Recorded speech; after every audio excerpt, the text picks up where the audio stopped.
Hello, everyone. Welcome to Start Your Dungeons. I'm Adam. I'm Bryce. And today we've got a different show for you. Rather than having a specific review or recommendations, we're going to be talking about the current economic state of gaming.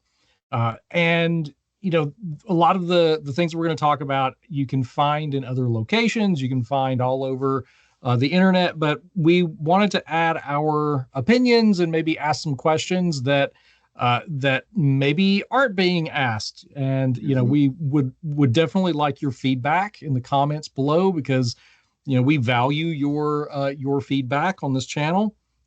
So the first thing that I want to do is I want to talk about the obvious big elephant in the room, which is the effect of tariffs on the gaming industry.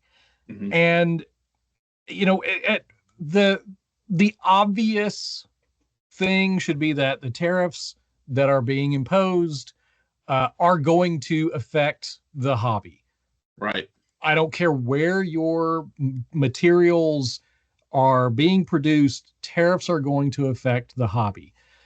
If you think about, like the nerd wall behind me, almost everything on my shelf either says that it's made in China or, a few things up there made in the UK. Right. We have tariffs that are being placed on on those locations, on those manufacturers in those countries.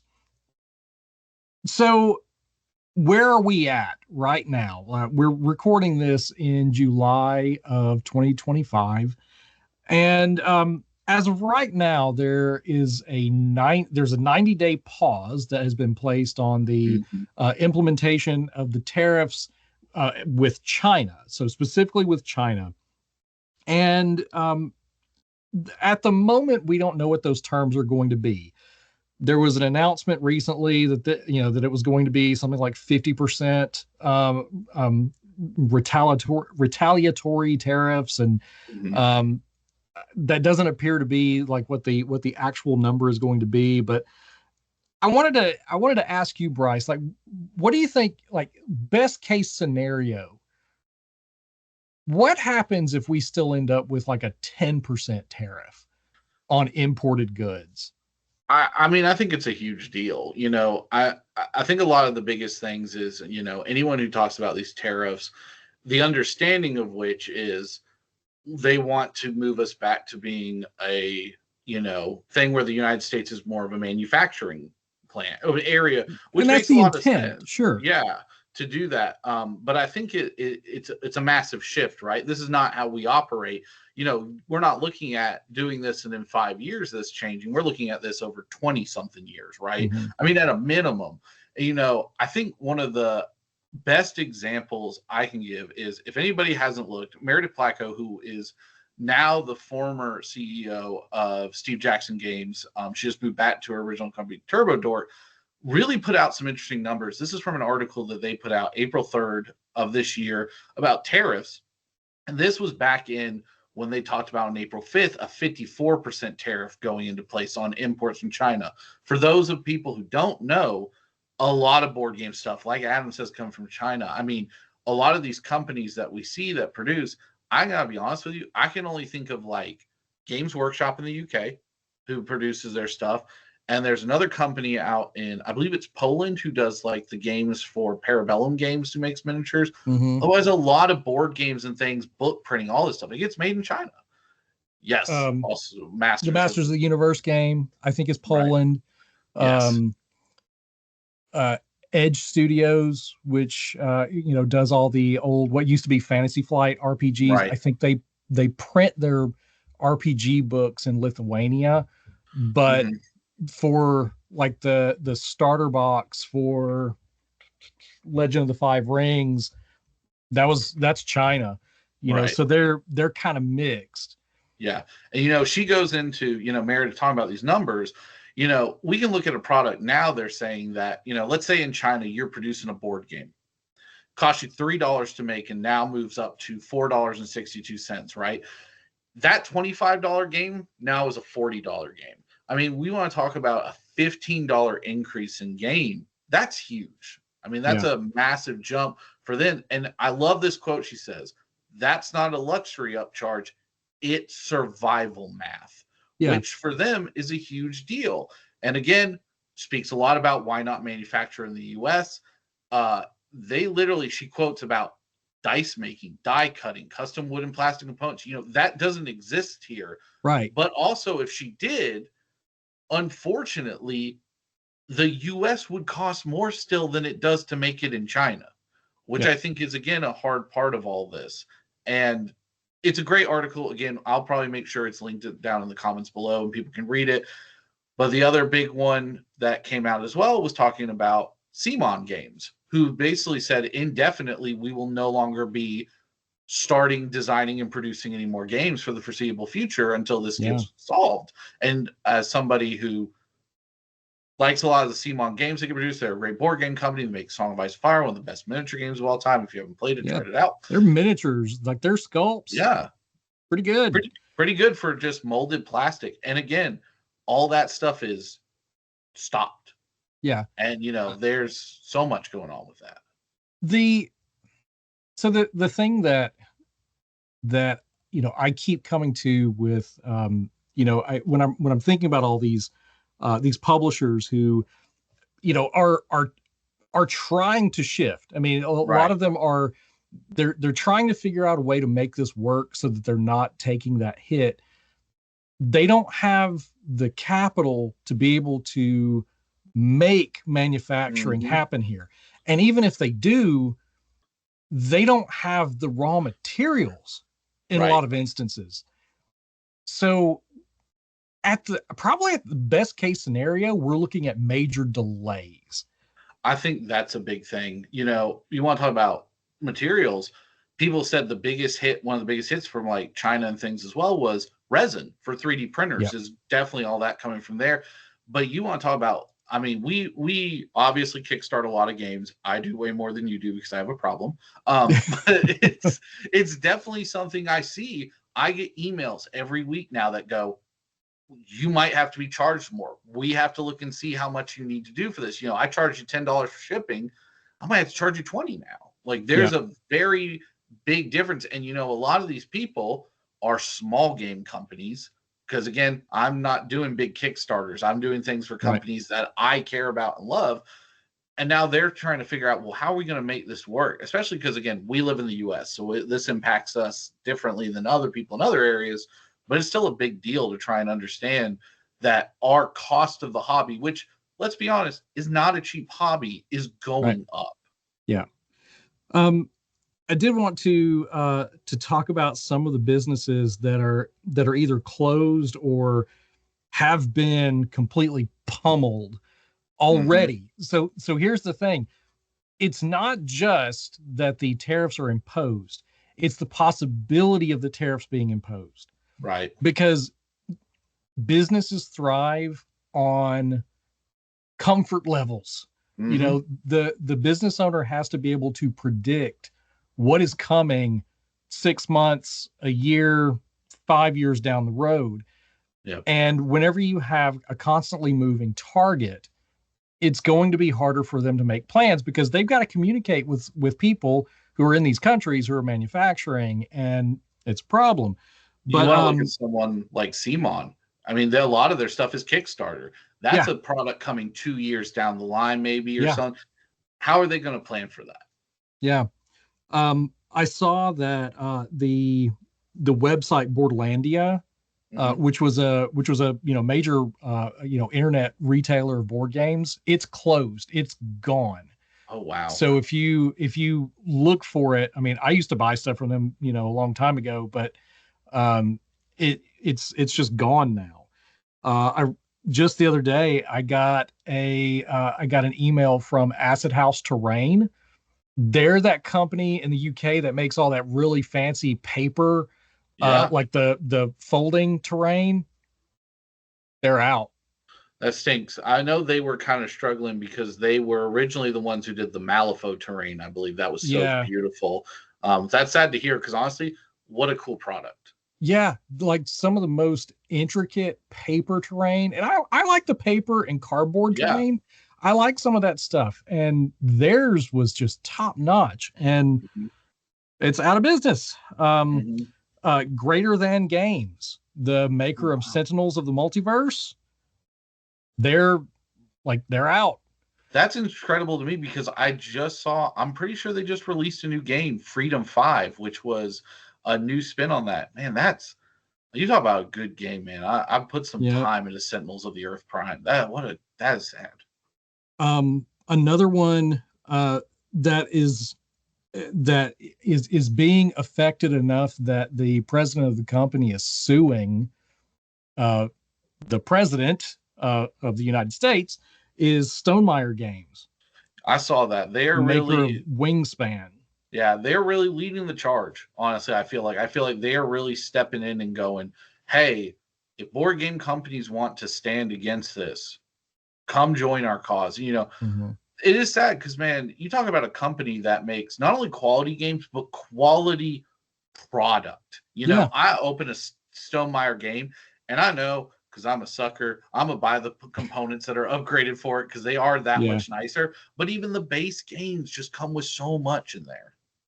But the number of companies, if if anyone in the audience does a quick Google search, you'll see lots of companies who have released statements. Hmm. The heads of these companies have said, this is what we're trying to do to mitigate the damage. And what I want you to understand, like there's if if you aren't if you aren't familiar with board game manufacturing, there's not a lot of profit in making board games and RPGs. No, There's usually just enough left over to pay your employees. This is a an industry that, unless you're Hasbro, you're not making tons of money. And even hmm, even the big Hasbro is struggling right now right, in a lot of ways. I mean, they've been laying people off for years now. And yeah, what is that going to do for some of these little publishers? Like right. one of my favorite small publishers, I'm gonna give a shout out to another, to somebody else who, I don't know if he still lives in Georgia, but for a long time he was in Georgia. John Cloudis, Hmm. who runs Small Box Games. Shout out I to him, mean, man.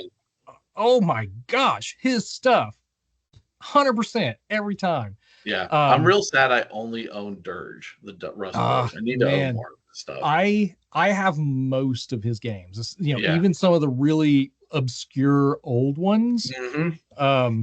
Gosh, they're so good. But like his company is one person. Right. It's him. You You know who know? I look at too is someone like Sean Sutter from Relic Blade. What is Yeah, that going to do to somebody like him who's put amazing yeah. work into a game for years to And then it's him. suddenly, yeah, do it and change it all? And I don't know again his whole publishing or how that works, but that's still something that's changing. But I think people who are looking at some of the effects of tariffs are thinking, like, in their mind, they're thinking about these big companies. Right. And they think, well, the company should be able to eat that. They should be able to Right. eat that cost. That's not going to happen in our hobby. No. I mean, There's sorry.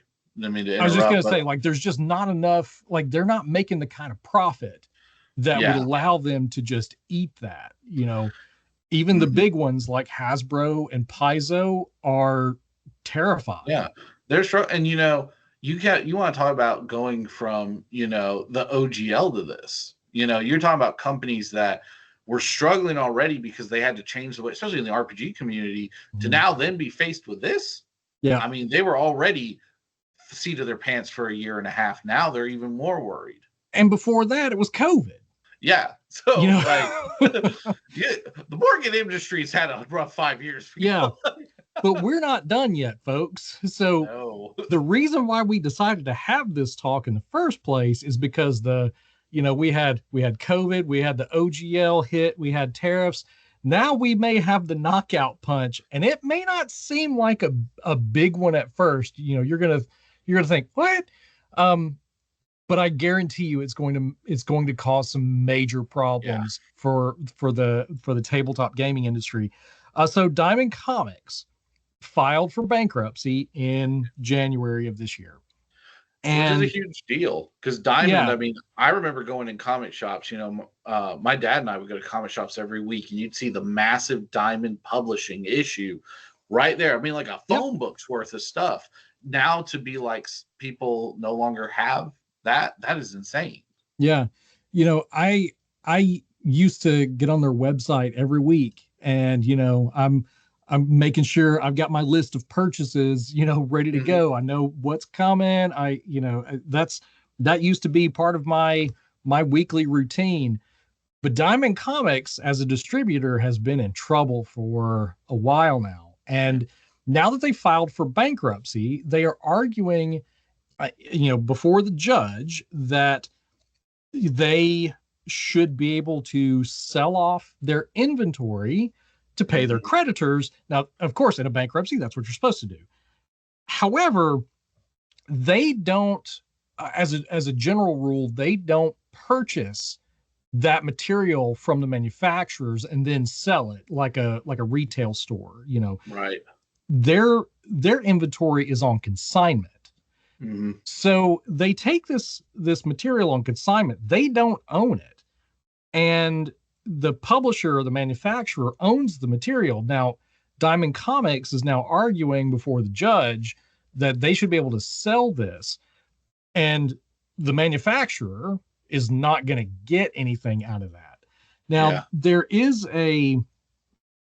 has been a court hearing that is scheduled for July 21st for the affected vendors to come in Mhm. and try to argue their case that they should be able to get money back from that.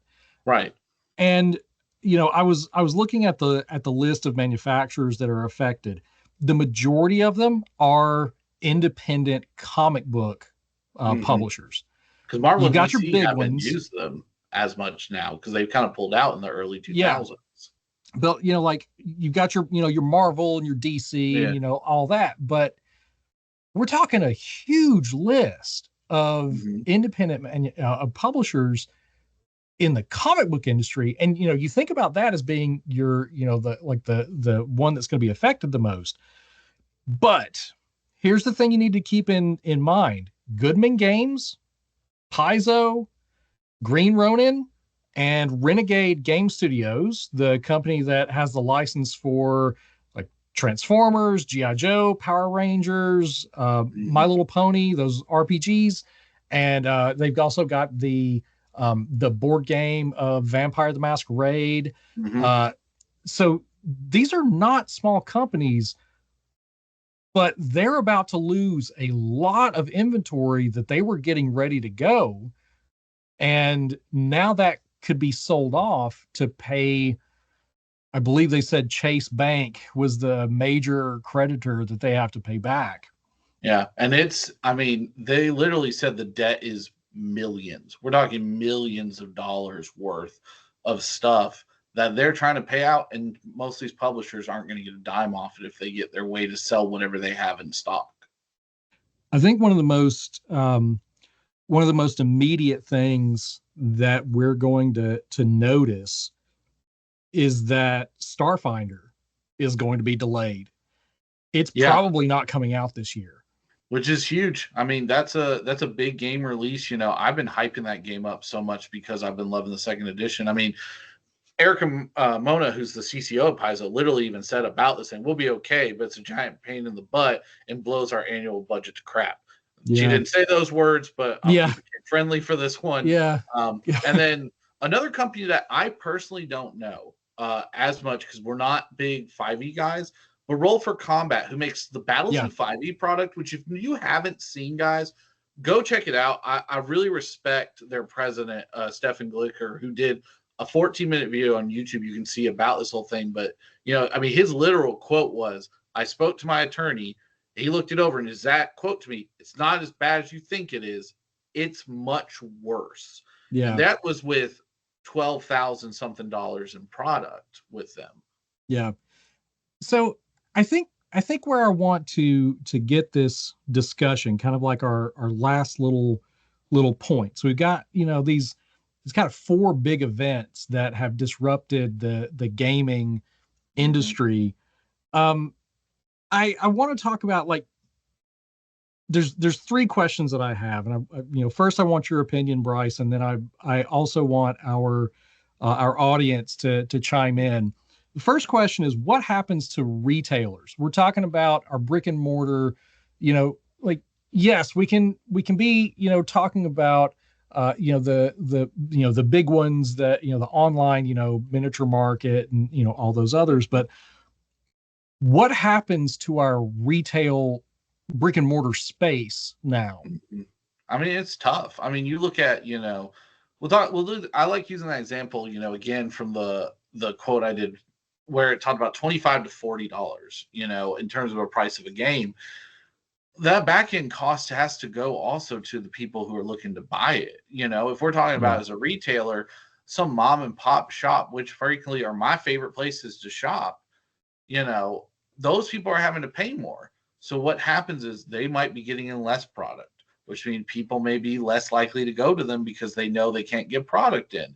They can't get opportunities to buy things. And, there's such a hard thing, I think, because, I mean, you want to talk about a massive show. You talk about like the comic book industry and how comic book shops have slowly fallen away because of the print change. I mean, my dad and I went into a comic book shop not that long ago, bought a comic, and I remember he paid $6 for it. And I remember DC a few years ago was like, draw the line at $2.99. We're not going to ever pay you more than $3. Well, now it's $6, so it's doubled in price. And all these things, your mom and pop shops might have, one, less product, or two, be unable to keep up. And that's the even sadder part, in my opinion. I was thinking about, like, it was just like one of those side effects kind of things. So, not the direct hit that they're going to take, but you think about every time you go into a game store, if you're like me, I always go into the game store with one thing in mind, and I come out with, a couple of other little bits and bobs. I know that Bryce is a big fan of going into a store and coming out with sleeves.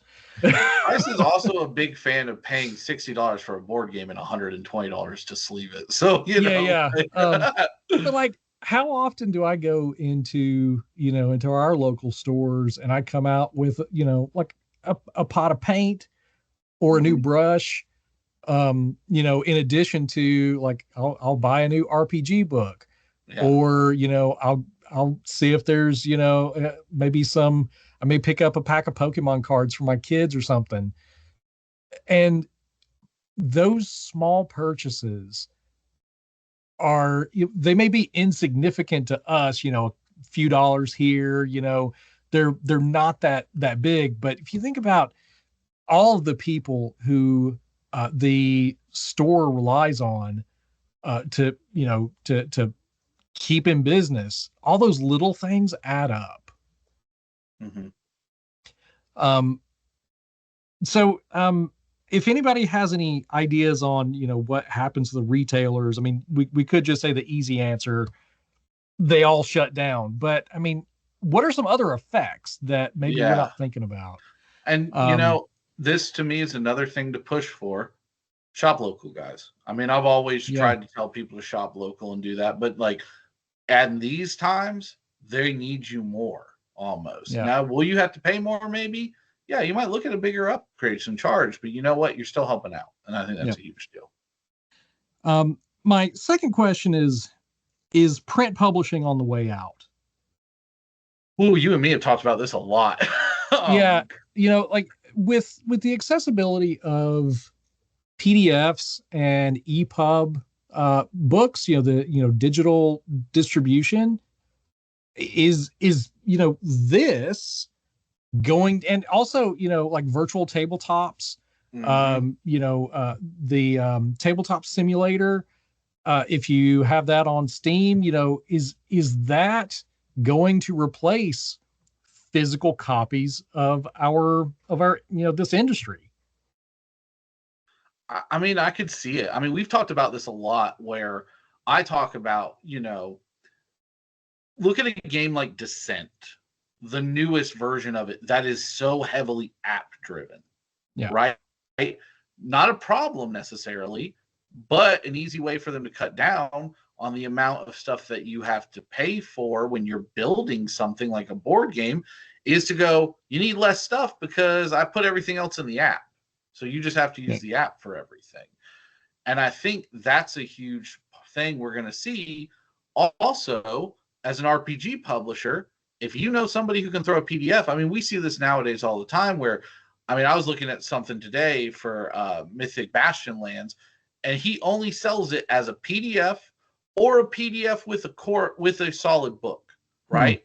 So if you've already got a lot of people selling these out, I wouldn't be surprised, unfortunately, to see smaller companies move toward PDF only version of their games, which great still to get out, but I love a good book, right? I love a physical copy.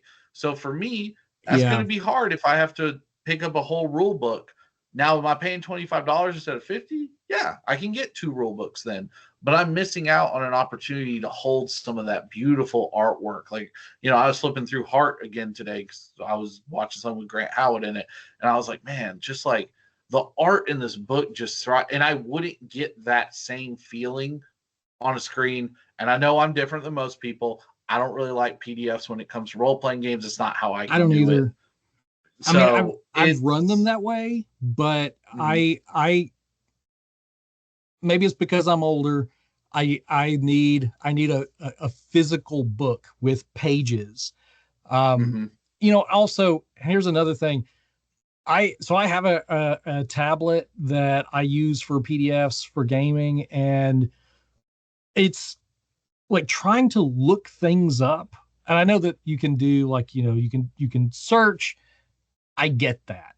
But if I've got a book, like I've got one right here, I know exactly where in that book I need to go to look for the rules. So, you know, I flip and boom, I got it. There's a certain level of convenience that, like, there's a convenience trade-off. You know, I know exactly where in the book, physically looking at the pages, where I need to go to look for a certain thing. Whereas the convenience in a PDF is like, you know, I get it automatically. It's already there. It goes with me wherever I go. And, you know, I'm not lugging around a big book. I see both sides of the argument of, you know, what do we do? But just for me personally, I don't want to lose physical books. I don't either. I want them. I'm willing to, not only am I willing to pay for them, I like paying for the deluxe covers. If there's a deluxe cover or something, let me have it, you know? Yeah.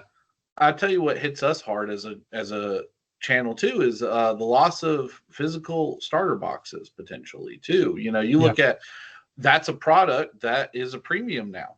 Are you going to make those as much? Or are you just going to start printing quick starts for Free RPG Day? Which, let me give a shout out to Free RPG Day. People make more quick starts for Free RPG Day. There needs to be more. It's not enough. I'm not. Yeah, and I think just kind of quickly, like, we have always loved Free RPG Day. I think what we want is variety. In who is you know, who's giving it. Like, there's the ones who have always done it and always will do it. You know, of course, Paizo and Goodman Games. But you know, it's this year, it seemed like there were fewer that I was excited about because I've already gotten several years of the same product, like Root. I like the Root RPG, but do we need another quick start for Root?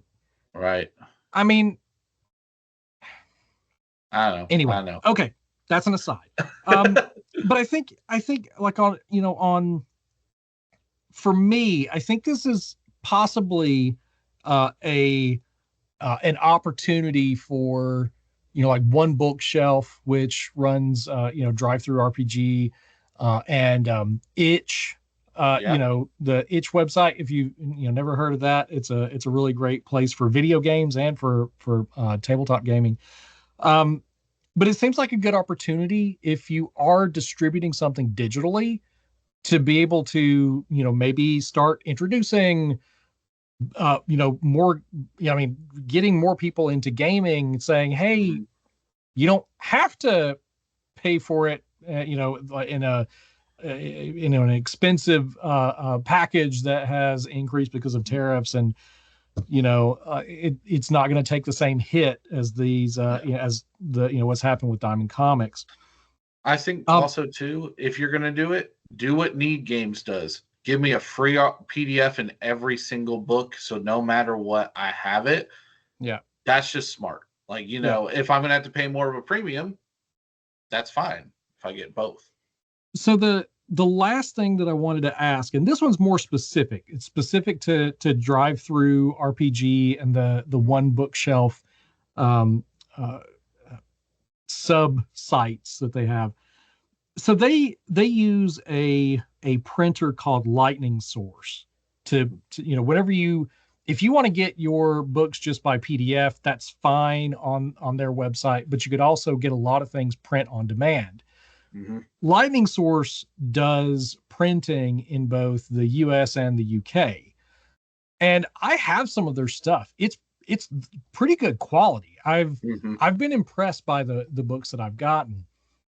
Now, my question is, does this just force our current manufacturers and publishers to just do print on demand I mean, through like drive through?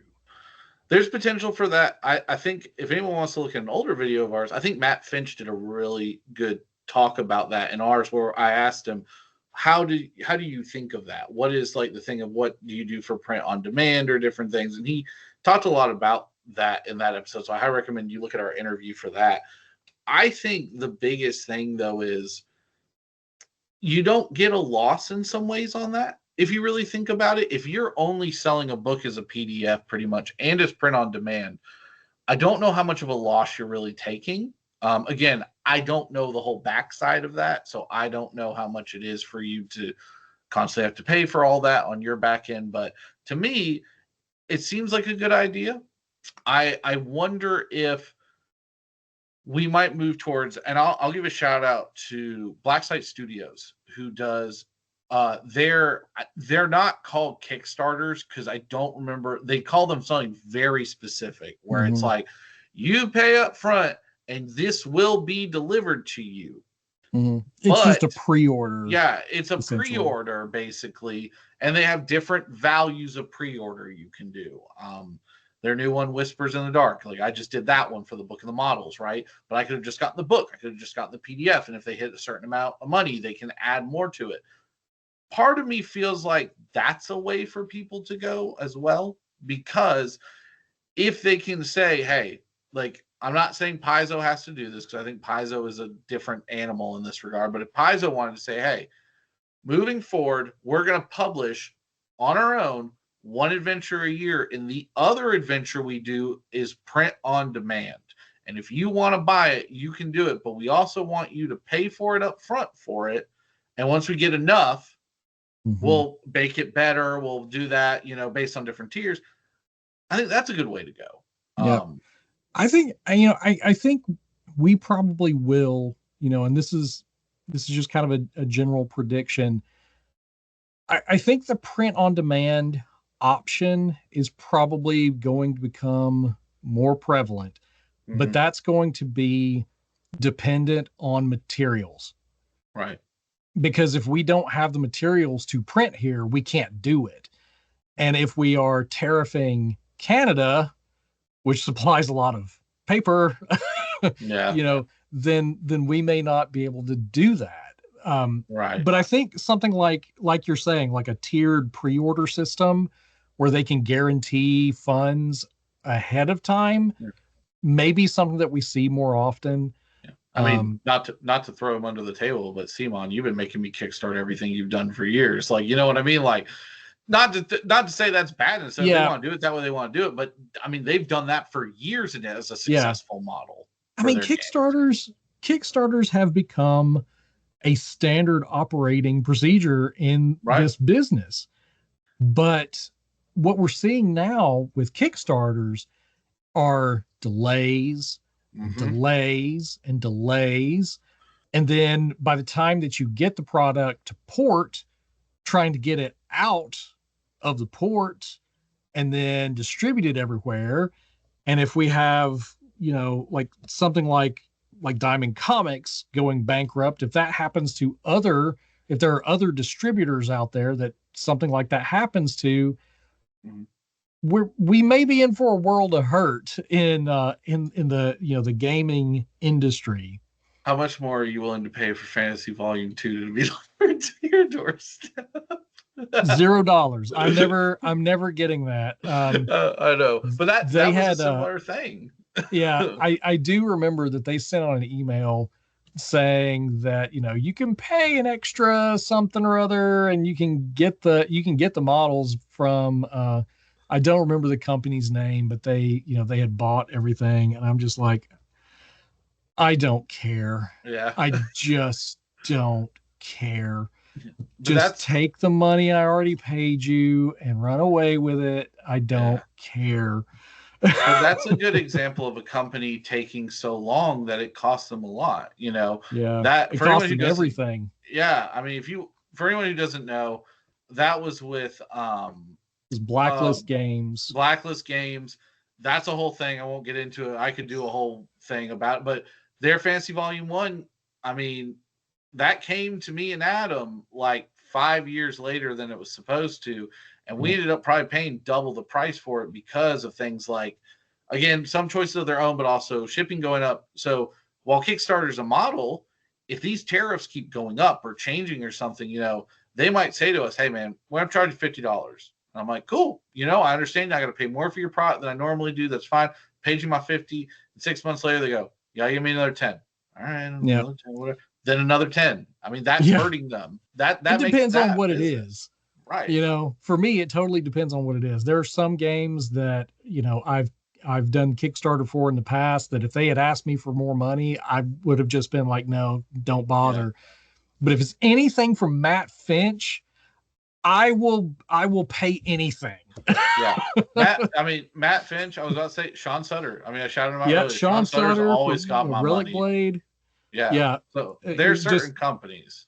Yeah, there's certain companies I'm willing to do whatever they need me to help them out. Yeah. Up to a point where I no longer have any money. But if they need me to, hop on a bicycle and, ride it across the country.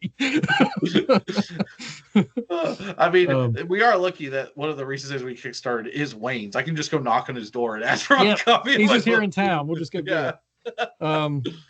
All right. So if you have any opinions on any of this, please feel free to chime in and, tell us about your concerns. If you're in the industry and watching our channel, and if you're being affected by this, let us know. Yeah.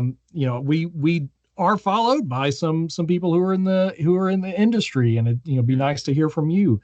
Or if you'd even like to come on and talk about it, we'd be happy to have you. Absolutely. Let us know. And, maybe we'll make another one of these special episodes where we talk about it.